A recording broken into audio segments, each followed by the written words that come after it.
शाहजहां का पिताजी का नाम था जहांगीर, जहांगीर का पिताजी का नाम था अकबर, अकबर की पिताजी का नाम था हुमायूं। इस तरह के बहुत ज्यादा ऐसे राम भक्त भी है जिनको ये सारे पीढ़ियों के बारे में हर एक का पिताजी का नाम था। लेकिन अगर उनको पूछा जाए कि राम जी का पिताजी का नाम था, उसका नाम बोल देगा दशरथ। दशरथ का पिताजी का नाम था, वही किसी को पता नहीं, वहीं पर रुक जाते। आने वाले राम का पीढ़ियों का पिताजी का पता ही नहीं इंडियंस को, लेकिन जो हम लोगों का ये बाबर, अकबर, हुमायूं, ये सब है, सभी का पिताजी का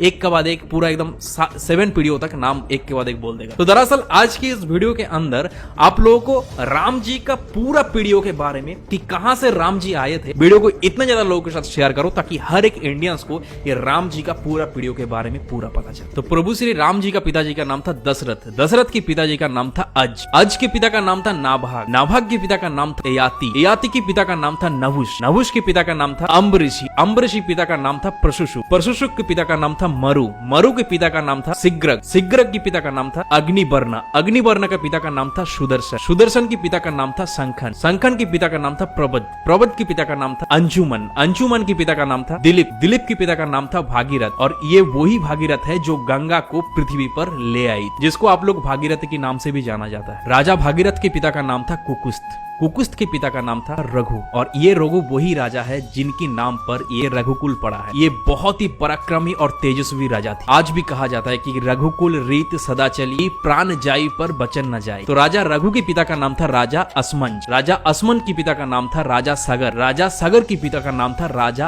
असित, राजा असित के पिता का नाम था राजा भरत, राजा भरत के पिता का नाम था राजा ध्रुवसंधि, राजा ध्रुवसंधि के पिता का नाम था राजा सुसंधि, राजा सुसंधि के पिता का नाम था राजा मानदाता, राजा मानदाता के पिता का नाम था युवनाश, युवनाश के पिता का नाम था दुंदुमार, दुंदुमार के पिता का नाम था त्रिशंगु, राजा त्रिशंगु के पिता का नाम था राजा पृथु, पृथु के पिता का नाम था अनन्य, अनन्य के पिता का नाम था राजा बाण, बाण के पिता का नाम था दिवशान, राजा दिवशान के पिता का नाम था राजा मनु, राजा मनु के पिता का नाम था इक्ष्वाकु, इक्ष्वाकु के पिता का नाम था राजा कुक्षी, राजा कुक्षी के पिता का नाम था राजा बिकुक्षी, राजा बिकुक्षी के पिता का नाम था राजा कश्यप, राजा कश्यप के पिता का नाम था राजा मरीचि, राजा मरीचि के पिता का नाम था स्वयं ब्रह्मा जी। तो इस हिसाब से हमारे श्री राम जी ब्रह्मा जी की 39 पीढ़ियां है, 39 पीढ़ियां। तो ज्यादा से ज्यादा इस वीडियो को इतने ज्यादा इंडियंस के साथ शेयर करो ताकि ये राम प्रतिष्ठा के पहले ही हर एक इंडियंस को ये प्रभु श्री राम का 39 पीढ़ियों के बारे में पता चले। और इस तरह के इन्फॉर्मेटिव वीडियोस देखने के लिए कुशल भद्र को फॉलो कर लीजिए।